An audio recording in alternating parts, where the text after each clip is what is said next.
سلامونه د اونۍ غوره خبرونو ته ښه راغلی.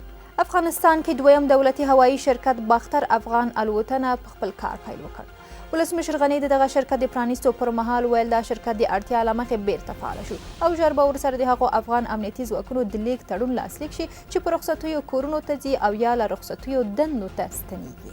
د هوایي دهلیزونو له لارې په صادراتو کې د پام وړ زیاتوالی راغلی دی. د افغانستان د سوداګرۍ خونه وایي چې له قرنطین وروسته پروازونه زیات شوي او د روان لمریز کال له پیله تر اوسه 4000 ټنه وچې او تازه میوې بهر ته صادر شوي دي. تیر کال تر دې دمه 3500 ټنه صادرات شوي وو. هرات ولایت کې د المونیم لوښو او دیګ بخارونو فابریکې د سیمې او اروپایي هیوادونو ته صادرات پیل کړل. د فابریکې مسؤلین وایي چې شاوخوا د 100 ډوله لوښو تولیدات لري. دغه فابریکه کې اوس مهال شاوخوا 300 تنه په کار بوخت او خپل خام مواد د بازار له فلزي ضایعاتو څخه ترلاسه کوي. د حامد کرزي په نړیوال هوایي ډګر کې د امنیتي کمرو نوی سیستم فعال شو. چارواکي وایي دغه سیستم د آلمان هیواد په مرسته په پرمختللې بڼه جوړ شوی دی.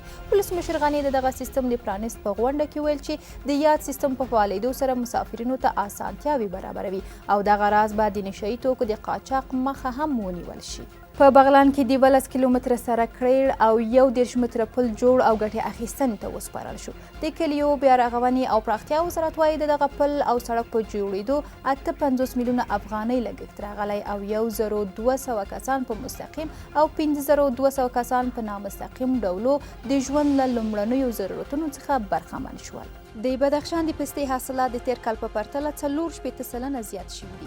د دې ولایت د پستې سږني حاصلات 550 متریک ټنو ته رسیدلي دي. تیر کال د بدخشان د پستې له کروندو څخه 200 متریک ټنه پسته ټوله شوې وه. دهقانان وایي د پستې د پیر پلور بازار هم د نورو کلونو په پرتله ښه شوی دی.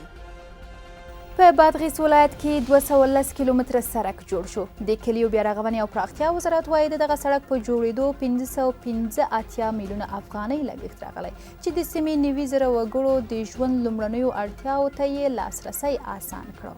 د ننګرهار د جلغوزیو سږني حاصلات 38 سلنه زیات شوي. د ننګرهار د کرنې اوبو لګولو او مالدارۍ ریاست وایي د جلغوزیو سږني حاصلات به 625 ټنه وي. تیر کال د دې ولایت د جلغوزیو حاصلات 455 ټنه وو. د ننګرهار د اته ولسوالیو حصارک، شیرزاد، خوږیاڼیو، پچیراګام، دیبالا، کوټ، اچین او سپینغر په څه باندې 11609 هکټاره سیمه کې د جلغوزیو طبیعي ځنګلونه شتون لري. دا د دې اونۍ غوره خبرونه چې تاسو ته مو وړاندې کړل. تر بیا ښې چارې.